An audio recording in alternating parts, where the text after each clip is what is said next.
Session में पढ़ेंगे class 10th का लाइट चैप्टर, जो सबसे इजी भी है और इसमें आपको कॉनकेव और कॉन्वेक्स पढ़ना है, जिससे आप सब कुछ समझ जाएंगे चैप्टर के बारे में। और फॉर्मूलास पढ़ेंगे हम इस चैप्टर में। तो प्लीज़ इस वीडियो को एंड तक देखिए और प्लीज़ सब्सक्राइब कीजिए मेरे यूट्यूब चैनल को, जिससे आपको और अपकमिंग वीडियोस मिलते रहें। Thank you. तो आगे हम देखते हैं कि फर्स्ट टॉपिक हमारा क्या आता है। फर्स्ट टॉपिक है हमारा रिफ्लेक्शन ऑफ लाइट। भाई रिफ्लेक्शन ऑफ लाइट क्या है, आपको मैं उसको एक डायग्राम बना के बताता हूँ। ये आपका एक प्लेन सरफेस है, अच्छे से नहीं बना। एक इंसिडेंट रे आती है और यहाँ पे हिट करती है, ये आपकी इंसिडेंट रे होगी और फिर यहाँ से फिर से रिफ्लेक्ट हो जाती है विद द सेम एंगल। तो इस पॉइंट को हम क्या बोलेंगे, नॉर्मल पॉइंट। तो ये आपका इंसिडेंट हो गया आई और आपको हो गया एन नॉर्मल, और आपका हो गया आर, और यहाँ होगा प्लेन पी, प्लेन सरफेस। तो इस हिसाब से ये आप इसको आर भी यहाँ स्मॉल आर लिख सकते हो एंगल बना के, और आई भी लिख सकते हो यहाँ पर एंगल बना के।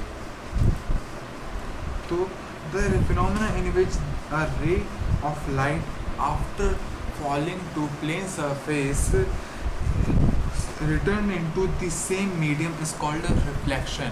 कि भाई जो लाइट आई है और रिफ्लेक्ट हुई है वो सेम एंगल पे, वो भी मीडियम चेंज नहीं हुआ। मतलब कि भाई हवा में आई है तो एयर में आई तो एयर में ही जाएगी ना, तो उससे हम कह सकते हैं रिफ्लेक्शन। कह नहीं सकते, रिफ्लेक्शन ही होगा। मतलब उससे सोचे सर रिफ्लेक्शन तो कहीं भी हो सकता है सर, कहीं पर भी हो सकता है, मतलब जो एक ही मीडियम में जाए उससे हम रिफ्लेक्शन कहेंगे। ये नहीं कहीं पे भी आप पानी में मार रहे हो तो पानी से अंदर जाके फिर अंदर से बाहर आकर लाइट आ रही है, तो वो रिफ्लेक्शन नहीं होगा, वो रिफ्रैक्शन होगा। वो आगे वाले वीडियो में हम पढ़ेंगे। तो अगला टॉपिक है हमारा द लॉज ऑफ रिफ्लेक्शन। वैसे मैंने यहीं पर आपको बता दिया था कि लॉज ऑफ रिफ्लेक्शन क्या है। तो क्योंकि फर्स्ट लॉ हमारा पड़ता है angle of incidence is equal to the angle of reflection. मैंने डायग्राम में हमें समझ लिए थे। और फिर नेक्स्ट लॉ है the incident ray the normal to the mirror at the point of incidence and the reflection ray all lies in the same plane. मतलब कि भाई जो लाइट यहाँ गिरी ये सेम प्लेन होगा, एक एरिया होगा पर्टिकुलर, यहाँ पर रिफ्लेक्ट हो जाएगी, सेम एंगल पर नॉर्मल आएगी, ये नॉर्मल हो जाएगी आपकी। तो वो आपका सेकंड लॉ हो जाएगा। तो अब नेक्स्ट टॉपिक आता है हमारा एक बकवास सा क्वेश्चन पूछा गया, चुल्लू भर पानी लिखना बोर्ड एग्जाम में 2 मार्क्स के लिए। और कई बच्चों ने क्वेश्चन गलत भी दिए थे और कई बच्चों ने सुपर आंसर दिए थे कि property of the image form by a plane mirror. भाई प्रॉपर्टी क्या है एक प्लेन मिरर की, 2 मार्क्स का क्वेश्चन है, इम्पॉर्टेंट। वो हम ऑलवेज इरेक्ट होगी और वर्चुअल होगी।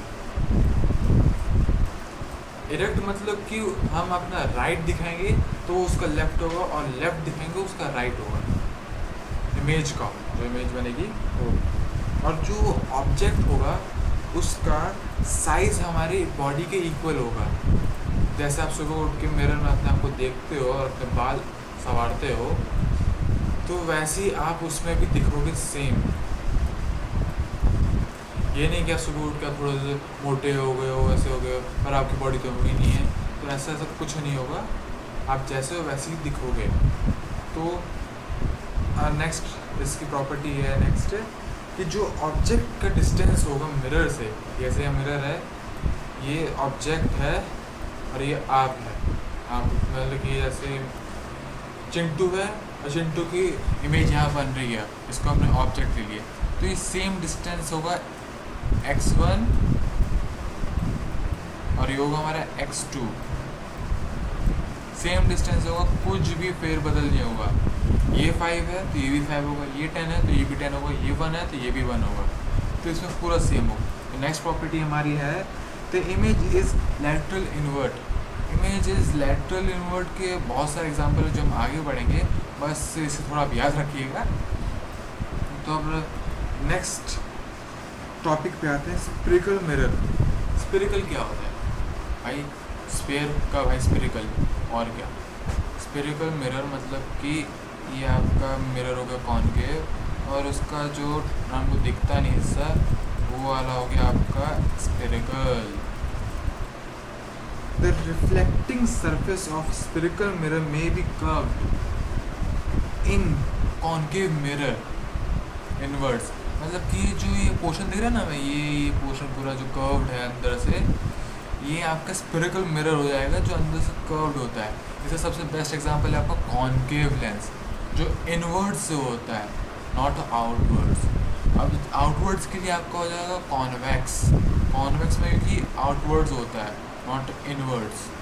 तो ये आपके स्फेरिकल मिरर का टॉपिक हो गया है। तो भाई अभी आप लोगों को जितना समझ में आया है, मैं सबको पूरा अच्छा समझ में आ गया है। नहीं आया है तो कमेंट कीजिएगा। और वैसे भी थोड़ा मेरे को अभी सफाई करने आया है, मेरा शिक्षा भी बहुत गंदा हो गया, तो मैं साफ़ करके आऊँगा और फिर से हम नेक्स्ट एपिसोड में मिलेंगे। तो प्लीज़ सब्सक्राइब कीजिए और फॉलो कीजिए, लाइक ज़रूर कीजिए। Thank you, bye.